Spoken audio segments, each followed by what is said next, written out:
Started with Justin Kier. Our first questions will come from Mike Griffith and Mark Weiser.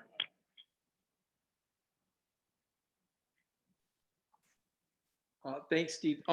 So Justin, can you talk a little bit about where this team is getting ready for LSU? I know that last Florida game you guys didn't shoot well, and yet you still were within a couple positions late in the game. Hang on. He's muted.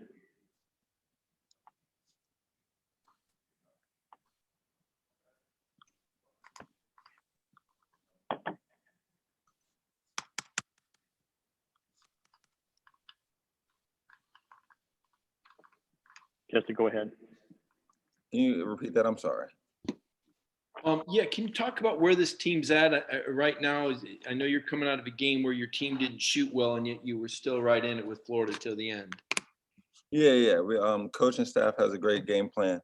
You know, we're trying to fix some little kinks. But I think overall, in the Florida game defensively, we were pretty well. Like you said, we shoot the ball very well. So the coaching staff is handling it really well, and we're coming to practice every day to attack and get better.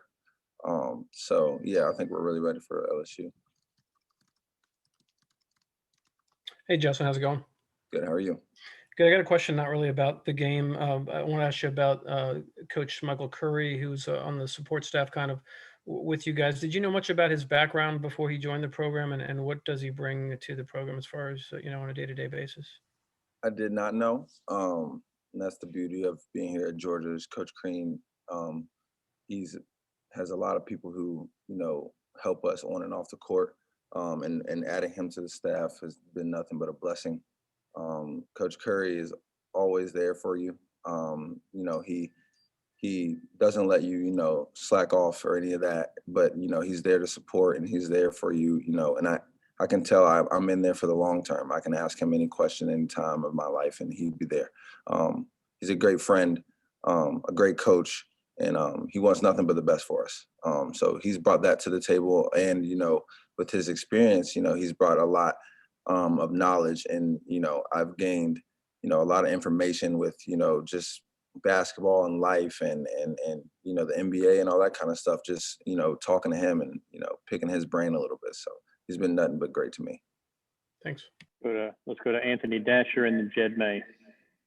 Hey, Justin, good to see you. Let me ask you about Sahvir. I mean, in light of him kind of moving up the charts, single season Georgia charts, I think he's 17 assists, shy of the school record.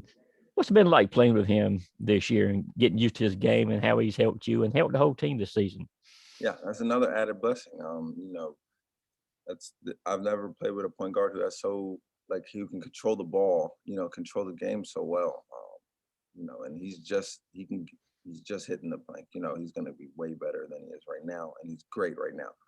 He's young, he's a leader already, and he's a great friend to me as well. And I think that's the best thing about Sahvir that you might not know is he's a great person off the court, comes from a great family.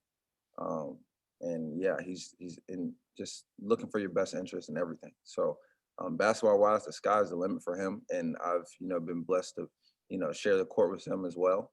I met him as soon as I committed. We kind of swapped numbers and started talking as soon as, I committed here. So he's been a friend ever since, George was even in, my side of view. So he's a great person, better player off the court, better person off the court. Yeah, that's all I can really tell you. Oh, thanks, man. Yes, sir. Hey, Justin, I'm kind of following up on Sahvir. It seems like he's looked a lot more comfortable as a scorer, especially over the last, 2-3 weeks or so. Just what have you seen from him in terms of growing as a scorer in this offense over the course of the season? And I know he's worn a headband the past couple games. Does that have anything to do with it? It's a little. No, I don't think so. But I told him he needs to keep wearing it.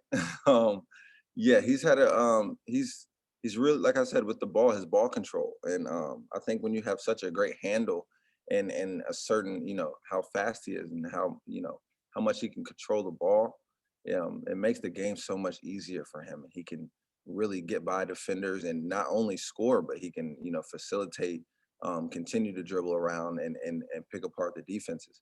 And when you can do that and also make plays with the pass, it helps your scoring, you know. And then, yeah, he's a unique player, and I think that's why he's so special is because there's not a lot of people who can control the ball like he can, and who can facilitate and pick apart defenses like he can. And I think a part of that is his mental.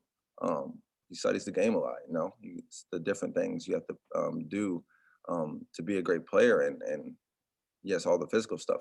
You know that helps, but you also have to study the game. And I think that he's done a great job with that. And I think that's why he's such a great player. It's not only his like the physical part of it, but the mental part of We got time for one more question. Let's go to Chip Towers. Yeah, Justin, obviously the outcome of these last couple of games could have been different if you guys could have played better in the first half. You guys have kind of been notorious for slow starts for whatever reason, even against Missouri, a game you won. Are y'all addressing that in any way? How do you explain that, and how important is it kind of going forward to get off to a good start? it. For sure. I think, we've had a conversation about how like we fight so hard to come back into games in second halves.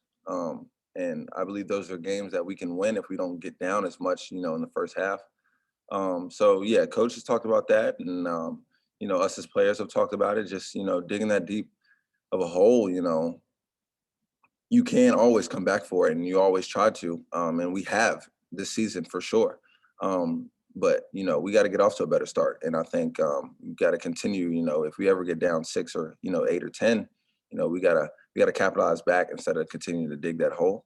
And I think that's why I think the outcomes will be a lot better in the second half when we come out and play as hard as we have been.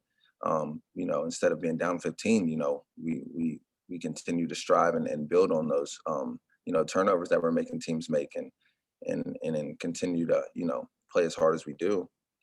I think the outcomes are a lot better. Justin,